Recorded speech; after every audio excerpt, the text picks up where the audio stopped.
chamo Maria Júlia e esses são os meus colegas. E nós estamos aqui hoje para compartilhar com vocês um pouco sobre o nosso projeto integrador que nós estamos desenvolvendo na faculdade.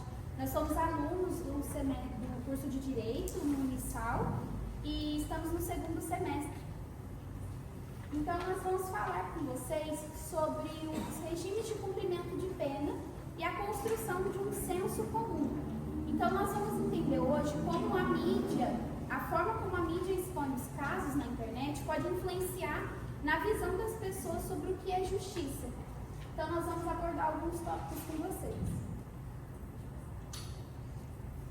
Bom, quando nós falamos sobre pena, cumprimento de pena, prisão e coisas do tipo, nós pensamos que a sociedade tem duas visões. A pessoa que está presa, ela está cumprindo, pagando pelo erro que ela cometeu, e a pessoa que está livre, que está fora, ela não está cumprindo pelo erro que ela cometeu. Mas será que é só isso mesmo? Será que entre nós não podem existir pessoas, por exemplo, que estejam cumprindo pena no regime semiaberto ou aberto?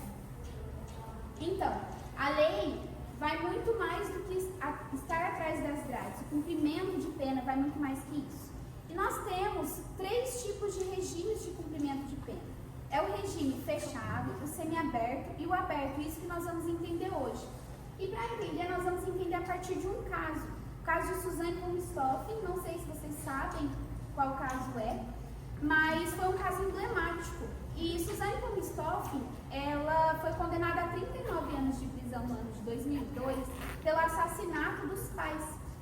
E o caso dela é interessante para entendermos os regimes de cumprimento de pena, a progressão de regimes, porque foi bem aplicado no caso dela. Bom, ela iniciou o regime de cumprimento de pena no regime fechado. E esse regime fechado ele está no artigo 33 do Código Penal.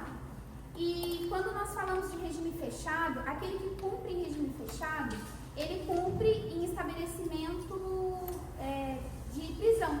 Então ele vai cumprir na prisão, ele não pode sair e ele tem que passar o tempo no regime fechado lá dentro, mas lá dentro ele pode estudar e trabalhar na medida do possível. E ela estudou e trabalhou lá dentro enquanto ela estava cumprindo a pena. Depois, com a progressão de regimes, com o avanço dos regimes, através de critérios como boa conduta carcerária, entre outros critérios que a lei estabelece, ela foi para o regime semiaberto.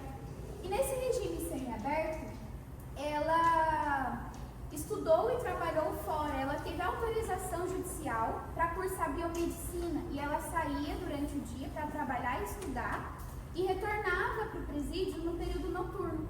Então tinha essa supervisão e é uma forma de dar uma oportunidade para a pessoa que está lá de provar que ela pode sair e retornar. Então nesse regime também é onde está previsto as saídas temporárias, que a gente conhece como as saidinhas. E nesse regime, ela estudou, trabalhou e obteve, através da boa conduta e dos critérios que a lei estabelece, a progressão de regimes. E atualmente ela se encontra no regime aberto.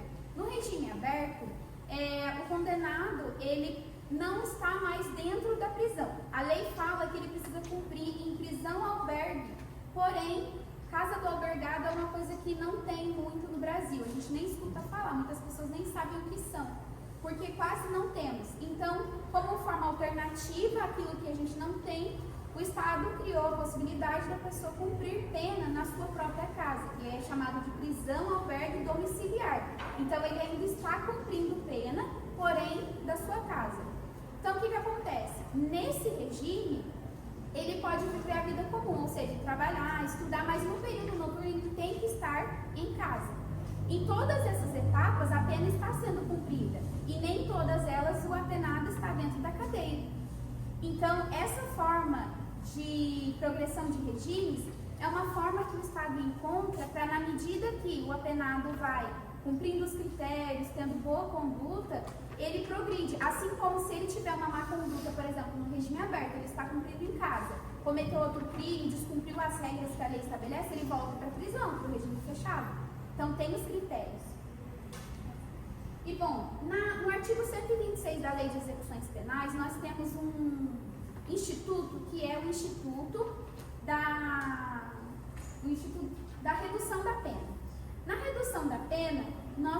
temos o seguinte: quando o apenado ele estuda ou trabalha por 3 dias de trabalho ou 12 horas de estudo, que tem que ser intercalada entre 3 dias, ele tem o que nós chamamos de remissão da pena.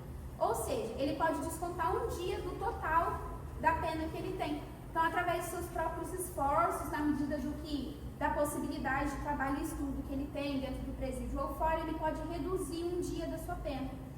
E esse instituto não é para ser um benefício para a pessoa que está lá dentro, mas é uma forma que o Estado encontrou para ter um sentido na prisão lá dentro, para que ele não fique à toa, mas para que ele possa se preparar, para que ele possa se profissionalizar, para que ele possa restabelecer um caráter, uma conduta, para que quando ele saia da prisão, ele possa ser reintegrado na sociedade de uma forma eficiente, e não que ele saia sem ter um trabalho, sem saber como trabalhar, como estudar, que a maioria, quando vai para a prisão, está nessa situação.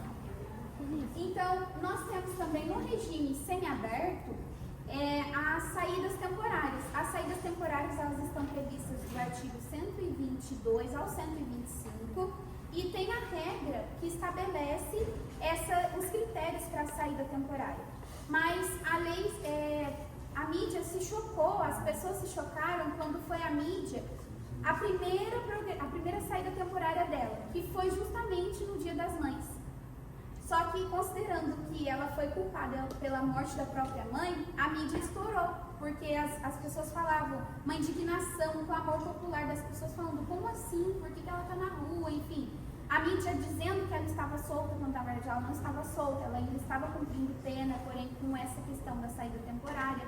E dá para entender essa indignação, por quê? Existe uma falha na lei. A lei não estabelece requisitos pensando na individualidade de cada caso. São requisitos de forma abrangente e, através desses requisitos, aqueles apenados que se encaixam nos requisitos, eles podem ter essa saída temporária. Então, é uma falha na lei. Por isso, a gente precisa entender como a lei funciona, qual é a falha, para que a gente possa conseguir melhorar dia após dia. Então, a pena, ela não serve para vingança, mas ela serve para punir aquele que está lá dentro, mas também para reeducar e ressocializá-lo posteriormente na sociedade. Então, quando nós não entendemos o que a lei diz e por que a mídia está expondo tais coisas, nós somos reféns daquilo que ela fala e nós desacreditamos na justiça. A justiça tem sim muitas falhas, mas a gente tem que reconhecer que nós temos muitos institutos que são eficientes. E a Lei de Execuções Penais, inscrita sobre o número 7.210 e publicada em 1988, é o estatuto responsável por ser o dicionário jurídico do Brasil acerca do funcionamento das penas privativas de liberdade no Brasil. Mais especificamente, em seu artigo 112, a LEP trata a respeito da progressão de regimes, ou seja, o estatuto que permite ao preso progredir de regime de um mais autoritário para um mais benéfico, conforme o tempo de cumprimento de pena e o seu comportamento dentro do presídio. Essa visão, muitas vezes, é interpretada como um benefício a ele. No entanto, esse estatuto vem para servir como uma forma de ressocialização e reintegração do apenado à sociedade. É uma garantia prevista não só nos direitos humanos e direitos fundamentais, mas também na Constituição Federal, principalmente no artigo 5º, no inciso em que fala a respeito da individualização das penas, que é responsável por entender que cada caso possui suas adequações e não podemos julgar uma pessoa com base em outro julgamento, porque cada sentença é diferente. Então, nisso, a gente tem o fundamento de tratar os desiguais de maneira desigual conforme a sua desigualdade, para que dessa forma a gente não cometa o erro de sentenciar as mesmas pessoas, as pessoas diferentes, ao mesmo erro, de forma que anule as consequências do ato descrito. Esse benefício vem como forma de reintegrar a pessoa e entender que cada caso, cada sentença é algo diferente. Antes da reforma promovida pela Lei 13.964 de 2019, conhecida popularmente também como pacote anticrimes, o critério para mudança de regimes era após o cumprimento de 1/6 da pena. No entanto, esse era um critério que se estabelecia para quase todos os tipos de delito. Após essa reforma, os critérios mudaram. Agora a lei passou a ficar mais rigorosa e mais exigente. Ela leva em conta o histórico do condenado, o seu comportamento dentro do presídio, leva também em conta a sua intenção e o tipo de delito que ele cometeu. Ou seja, a lei, como a gente pode ver, ela tem porcentagens que variam de 16% para réus primários, aqueles que cometeram seu primeiro crime, sem violência ou grave ameaça, até 60% ou 70% para réus reincidentes que já têm condenação anterior e que cometem crimes hediondos ou equiparados com resultado em morte, vedado o livramento condicional. Ou seja, vedada a chance do apenado de, entre aspas, adiantar a sua saída do presídio. Além disso, é importante a gente destacar também que com essa reforma na lei, o critério passou a ficar mais rigoroso e administrativo por parte do Estado, que mantém uma política mais exigente e leva em conta o comportamento e o histórico da pessoa que foi condenada. É um estatuto que reconhece que a progressão é uma forma de reintegração e que deve começar desde dentro da cadeia, sendo possível progredir também por meio da remissão por estudo ou trabalho. Ao falar da responsabilização e do ordenamento jurídico, a gente não pode deixar de levar em conta o impacto que a mídia exerce sobre o modo como a sociedade interpreta determinados fatos criminais. Os noticiários, eles sempre vão informar, mas nem sempre vão informar com precisão. Eles sempre optam por espetacularizar. Espetacularizar porque atrai engajamento, atrai atenção, atrai dinheiro. E com isso, a percepção pública passa a ter uma visão distorcida do modo como o Estado atua. Um caso emblemático que nós estamos comentando é o da Suzane von Richthofen e exemplifica muito bem esse fenômeno. Por quê? Porque a mídia insiste em dizer que a Suzane von Richthofen está solta, está até na faculdade, não por compromisso com a verdade jurídica, mas porque esse tipo de informação atrai uma indignação social imediata, é claro. Mas os noticiários, através dessas manchetes sensacionalistas, vão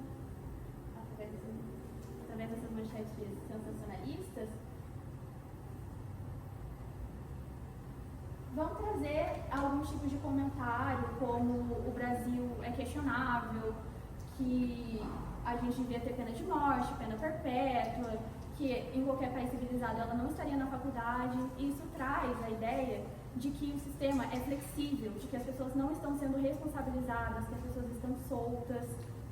E por isso, nós temos o princípio da dignidade da pessoa humana, que é assegurado em toda a nossa Constituição Federal, mas principalmente no artigo 5º, que traz que não haverá pena de morte, não haverá pena perpétua. E, nesse caso, o Estado também adota alguns tratados internacionais, como o Pacto São José da Costa Rica, e acabamos que nós seguimos a lei. O Estado segue exatamente o que a lei diz, nada mais e nada menos do que isso. E além desse impacto, dessa criação de moralidade, nós temos outras consequências com a mídia. Um caso muito emblemático também é o da Fabiane Maria de Jesus, ocorrido em 2014. Ela foi linchada e morta pelos moradores da região por surgir uma notícia falsa de que ela sequestrava as crianças e as utilizava para rituais de magia negra. Nesse caso, a indignação social veio antes da verdade.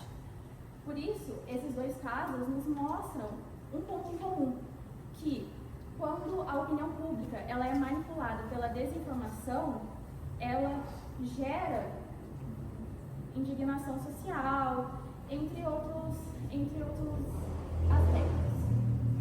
E é claro que é importante nós exigirmos justiça, isso é extremamente legítimo como cidadãos, mas é importante lembrar que a punição ela não é um ato individual, e sim seguir a lei, porque é isso que faz o sistema funcionar. E o estigma e a exclusão social é muito importante por conta que ele acaba dificultando a reintegração do egresso. O egresso, para quem não sabe, é quando a gente chama alguém que saiu do presídio. Ou seja, ele cumpriu sua pena e agora ele responde em liberdade. Erving Goffman diz, a respeito disso, que o estigma é como se fosse uma marca negativa na sociedade. Porque pode passar o tempo que for, você sempre vai ser julgado pelos seus atos do passado e não pelos seus atos presentes, quem você é hoje. E isso ocorre muito após o sistema prisional. Quando a pessoa já cumpriu, ela ainda vai sofrer e sofrerá muitos estigmas que acabam afetando a vida dela no cotidiano. acaba que vira um ciclo de exclusão social, onde ela sempre vai voltar para aquele mesma questão e ela vai ficar sem trabalho, sem dignidade, sem renda, e acaba que ela vai ter um isolamento social e emocional que vai afetar ela.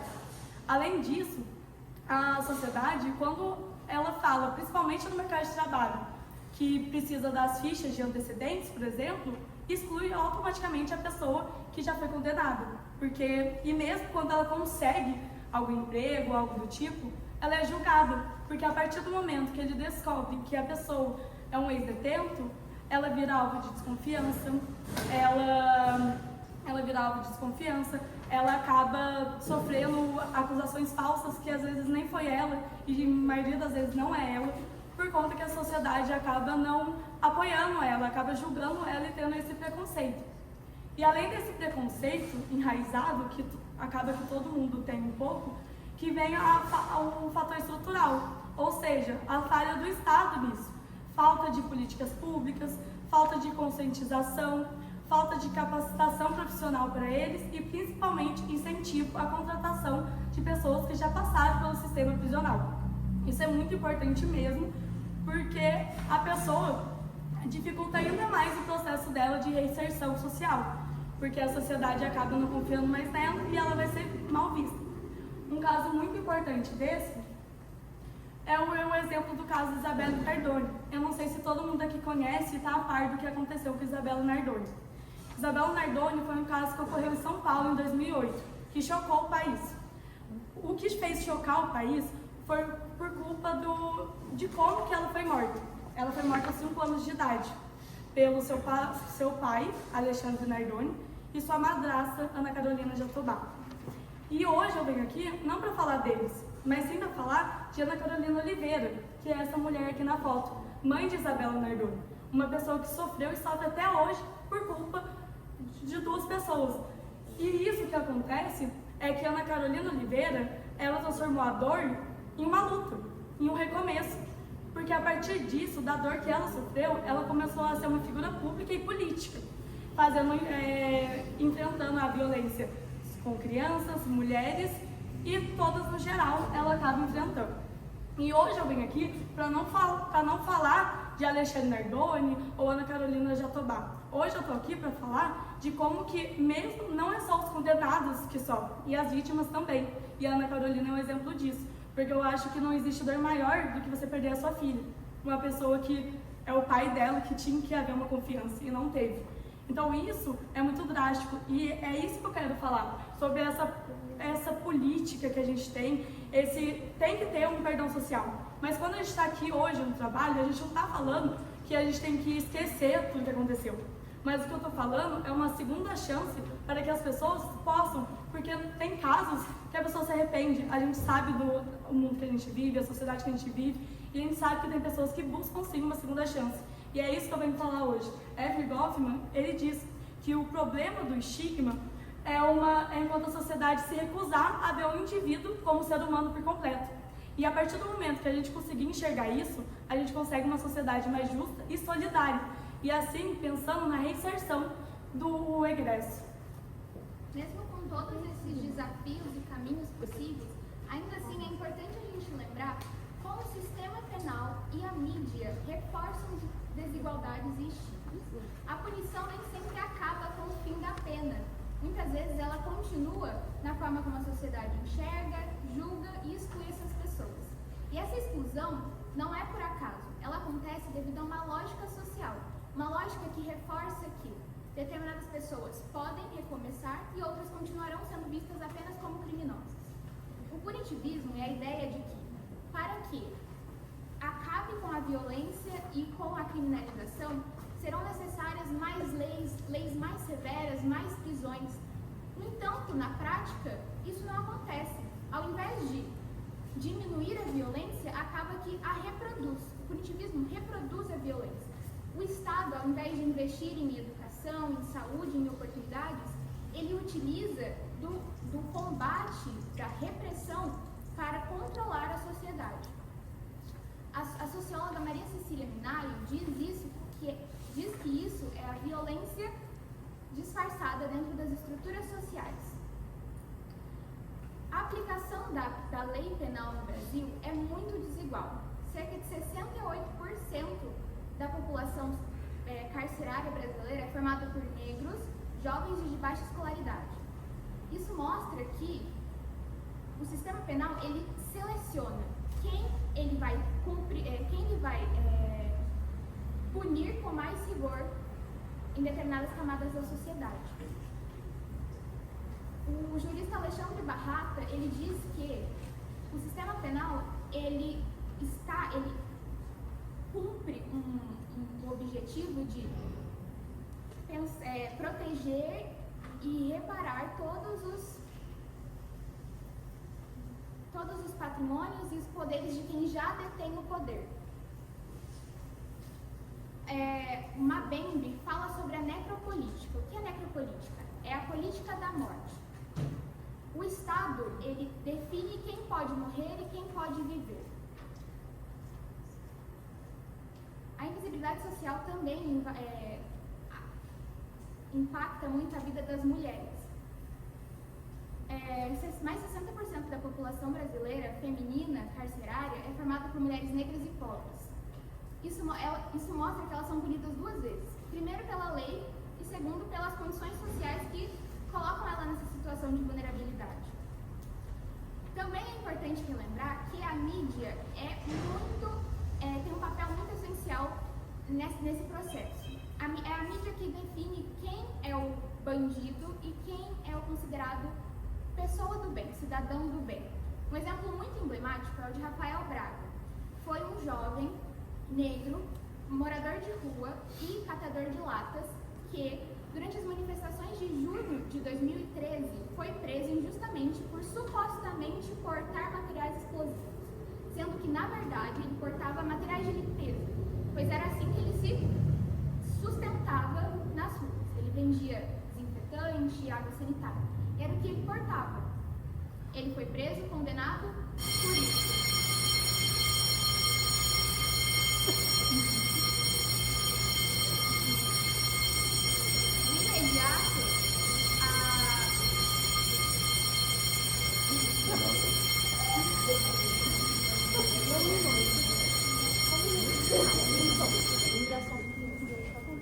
De imediato, a mídia ignorou completamente o caso.